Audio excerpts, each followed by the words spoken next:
Meski demikian, kata dia, pemerintah sedang mengkaji rencana pelarangan warga negara asing asal Turki dan Arab masuk ke Indonesia.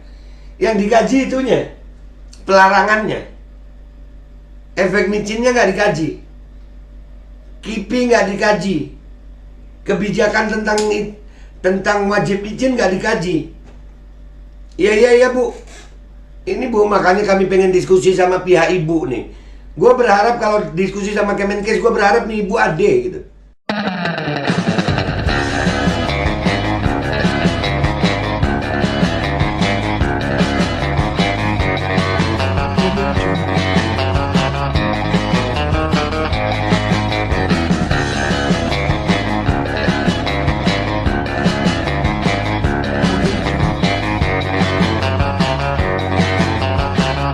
Assalamualaikum warahmatullahi wabarakatuh. Welcome back, selamat datang lagi di channel Babe Aldo. Bersama gue Babe Aldo yang tetap santuy, tetap akal sehat. Dan jangan lupa ngopi. Bismillahirrahmanirrahim. Alhamdulillah Rabbil Alamin. Wassalatu wassalamu ala sayyidil mursalin Sayyidina Muhammad wa ala alihi washabihi ajma'in. Rabbi shrah li sadri wa yassir li amri wa hlul 'uqdatam min lisani yafqahu qawli bijai nabi wa ali. Salam revolusi akhlak, semangat revolusi akhlak. Semoga akhlak kita jadi lebih baik hari ini dibanding kemarin. Banyak umur perjuangan, merdeka, Allahu Akbar. Oke guys, konten gue kali ini adalah tentang Om apa namanya, kalau ini supaya ya Omikron ya, nggak usah diplesetin deh ya, Omikron. Ini ada pernyataan Ibu Siti Nadia Tarmizi di Kompas. Nih beritanya nih. Fakta pasien Omikron di Indonesia mayoritas sudah vaksinasi usia 40-49 hingga ada penggumpalan darah. Dari yang begini masa nggak belajar sih ya. Kadang-kadang gue bingung sama ilmu pengetahuan mereka, nggak selaras sama kebijakan gitu. Mereka mengetahui tapi kebijakannya kayaknya nggak gimana gitu. Nah, ini kan kita mau mikirnya gimana nih?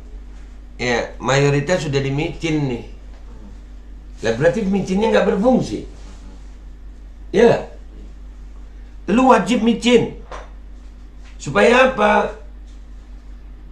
Supaya terhindar lah, bisa mencegah. Oh, berarti saya kalau sudah dimicin nggak perlu pakai masker ya, karena saya sudah dicegah. Oh enggak, masih tetap pakai masker. Loh. Oh, jadi micin tambah masker gitu. Micin tambah masker, tambah jaga jarak, tambah PPKM. Terus apa bedanya gitu dengan sebelumnya? Perlindungannya di mana? Sudah micin, sudah jaga jarak, sudah semua, ya tetap aja ada gitu. Ini yang kena yang udah micin. Mayoritas. Kita baca ada beritanya, lucu. Ini yang ngomongnya pakai data atau asumsi gitu loh. Ya apa ya? Aduh kah. Jakarta.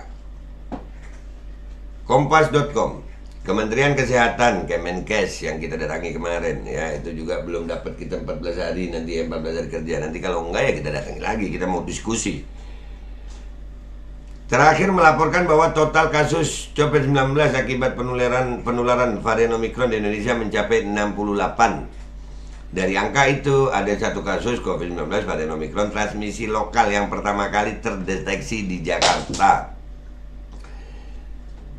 Direktur Pencegahan dan Pengendalian Penyakit Menular langsung Kemenkes Siti Nadia Tarmizi mengatakan mayoritas kasus COVID-19 varian Omikron berasal dari pelaku perjalanan luar negeri dari Turki dan Arab Saudi.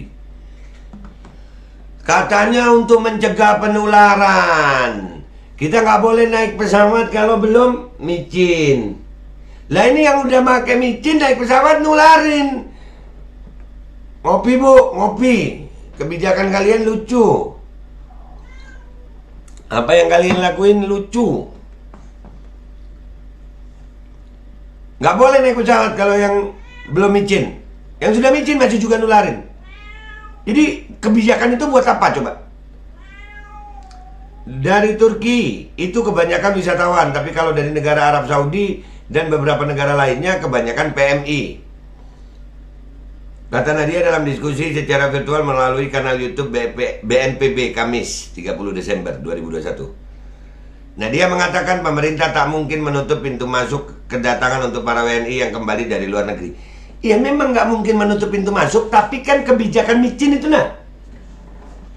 Diwajibkan harus micin, tapi ternyata masih nularin. Terus masih dipaksain gitu. Pernah gue reaksi Bu Siti Nadia nih, kebijakan yang sama, pada keadaan yang sama, mengharapkan hasil yang berbeda. Ya kacau lah.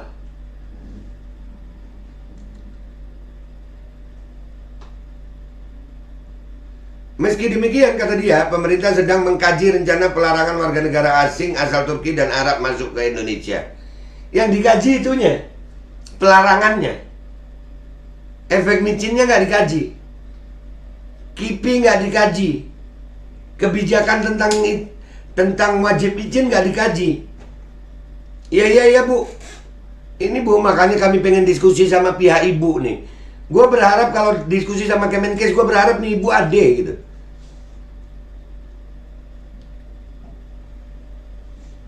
Nah, apakah WNA-nya perlu dilakukan pelarangan seperti 13 negara lainnya? Itu masih terus kita kaji, ujar dia. Kaji aja terus Bu. Elah Bu, diskusi. Lucu. Kebijakan-kebijakan dari Kemenkes ini, khususnya yang Ibu omongkan itu lucu. Kalau jadi sama Kemenkes, saya punya satu waktu khusus, saya pengen ngomong tentang Ibu punya omongan. Berikut fakta-fakta seputar kondisi pasien COVID-19 akibat penularan varian Omicron. Mayoritas sudah divaksinasi lengkap. Haha. Sudah lengkap vaksinasinya, lengkap.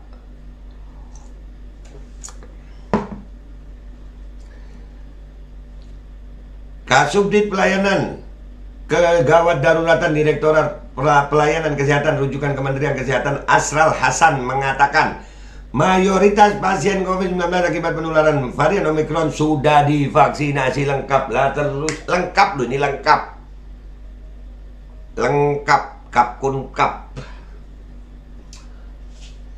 Adapun rincian jenis vaksin yang digunakan para pasien diantaranya 30% Pfizer, 33% Sinovac, 17% AstraZeneca, 7% Sinopharm, Johnson & Johnson, dan 5% Moderna, 3%, dan lainnya 5%. Lainnya?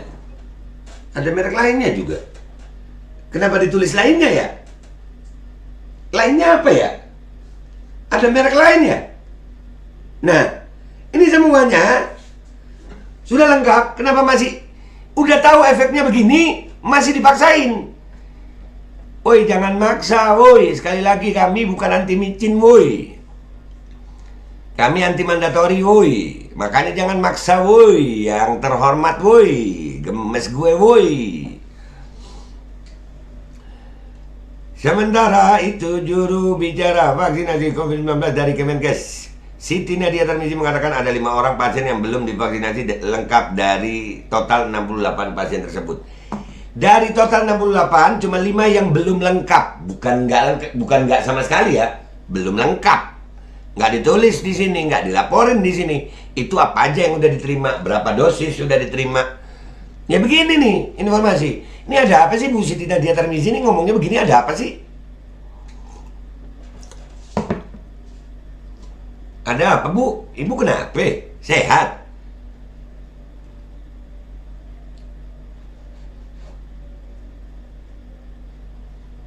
Aduh. Secara terpisah, Pokja Pinere, ya, Rumah Sakit Infeksi Paru RSPI, Sulianti Saroso Pompini Agustina Sitompul mengatakan adanya tanda hiperkoagulopati pada pasien COVID-19 dengan Omicron yang dirawat di RSPI. Dilansir dari hellosehat.com, hiperkoagulopati atau hiperkoagulasi adalah kondisi ketika darah dalam tubuh seseorang cenderung lebih mudah mengalami proses penggumpalan atau pembekuan darah. Yang sudah dimicin, nah, tuh penggumpalan darah udah banyak. Ya, Ibu Siti tadi ya. Ia mengatakan tanda hiperkoagulopati tersebut terjadi pada pasien COVID-19 yang bahkan tak menunjukkan gejala. Nah, yang udah dimicin tuh. Ada beberapa kasus confirm yang memiliki komorbid dan kami melihat juga memiliki tanda hiperkoagulopati meskipun pasien ini merasa tanpa gejala. Itu yang harus diwaspadai, ujar Pompini dalam webinar Kamis. Yang harus diwaspadai maksa micin, itu yang harus diwaspadai maksa micin. Ini terjadi kepada orang yang mayoritas sudah dimicin. Paham kagak? Ya Allah.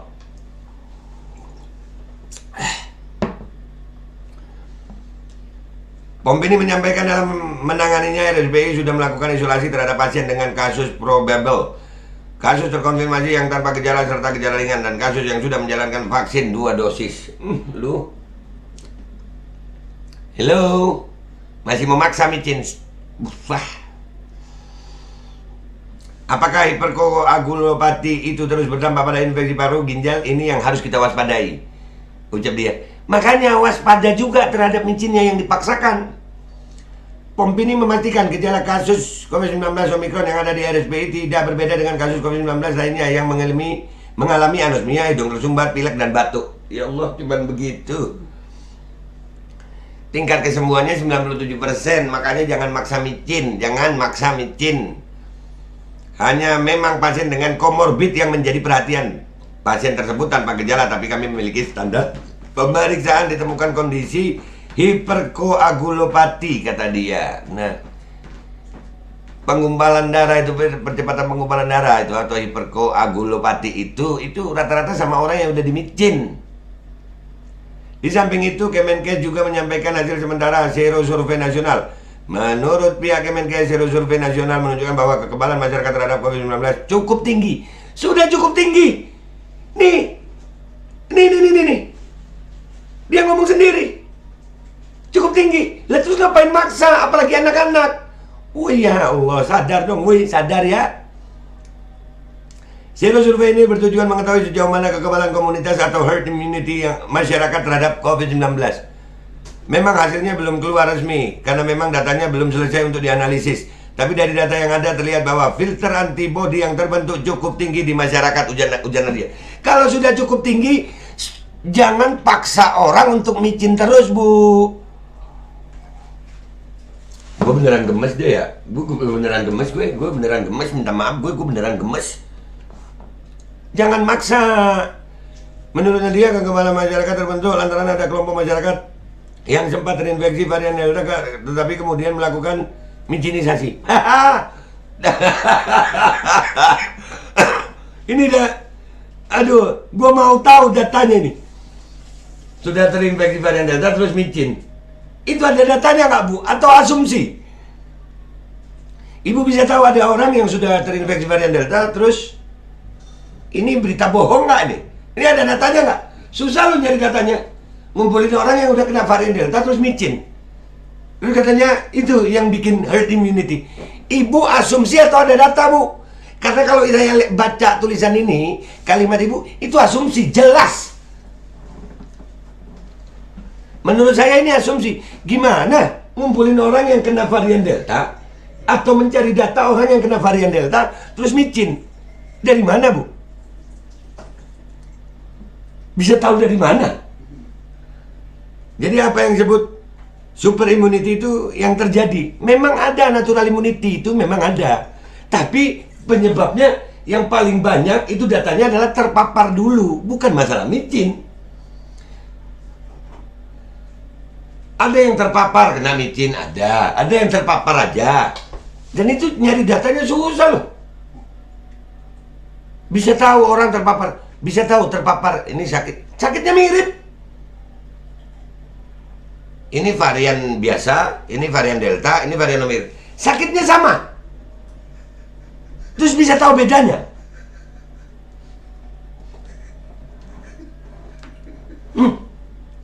Lu serius lu? COVID-19 biasa, varian Delta, varian Omikron. Sakitnya sama. Terus nih ibu bilang, habis kena Delta, kena micin, jadi super immunity. Datanya dari mana? Pinter loh Ibu Kemenkes ini. Cerdas. Pengen mandi kopi gue. Berketak. Nah, ini nih kalimat tadi. Meski demikian, ia meminta kewaspadaan masyarakat dalam menghadapi penularan COVID-19. Waspada aja terus, Bu. Saya lebih waspada sama micinnya, sama ibu. Saya lebih waspada. Sama pernyataan ibu saya lebih waspada. Sebab beberapa provinsi mengalami peningkatan kasus dalam sepekan terakhir.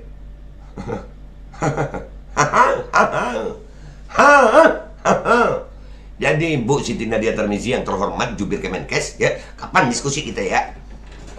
Ibu ngomong jangan pakai asumsi dong. Jadi ini kesimpulannya adalah, ya, micin bukan wajib. Micin jangan dipaksa. Ini kena karena ada kemungkinan penggumpalan darah. Mereka ngakui loh. Yang kita omongin dulu tentang bahayanya bisa terjadi, kemungkinannya adalah penggumpalan darah. Mereka ngakui ada penggumpalan darah. Mereka mengakui itu. Tapi kok masih dipaksa? Ada itu sero surveinya. Kemarin juga diomongin sama Pak Tito itu sero survei itu. Nah, sero survei dulu. Ada natural immunity itu ada. Herd immunity itu ada, nggak harus maksa. Itu aja. Sekali lagi ya, semua pernyataan-pernyataan mereka ini kok nggak sejalan sama kebijakannya gitu loh. Pernyataan tentang datanya itu mengatakan bahwasanya nggak perlu maksa. Tapi sampai hari ini kok masih maksa. Guys, kita kawal terus ya. Kawal terus channel ini, share ini video. Pernyataan-pernyataan mereka sendiri akan kita pakai untuk ngomong sama mereka. Kalau kayak begini caranya, nggak perlu pakai data kita lah. Data mereka sendiri. Data mereka mengatakan kesimpulannya adalah nggak boleh maksa. Penularan dari luar. Yang datang ke Indonesia semuanya udah micin. Sudah micin. Karena belum micin gimana mau keluar ya? Di bandara yang nggak boleh mau keluar ya? Gua aja sampai sekarang nggak bisa terbang-terbang karena belum micin. Ternyata yang micin, yang terbang, yang nularin. Terus kebijakannya mau diterusin. Ngopi lu, Bu. Gemes gue. Mudah-mudahan cepet deh sama Kemenkes nih. Gue mau datengin lagi Kemenkes. Ada yang begini yang ngomong ya. Subhanallah. Mudah-mudahan hidayah Ibu ya. Hidayah. Hidayah Bu, hidayah. Oh iya guys, tahun baru ya. Ini kotak. Udah ya. Minta maaf kalau ada salah. Wabillahi taufiq wal hidayah. Wassalamualaikum warahmatullahi wabarakatuh. Bu Siti Nadia Tarmizi. Jangan paksa dari Bu tentang micin, jangan dipaksa ya. Jangan maksa micin, woi, jangan maksa.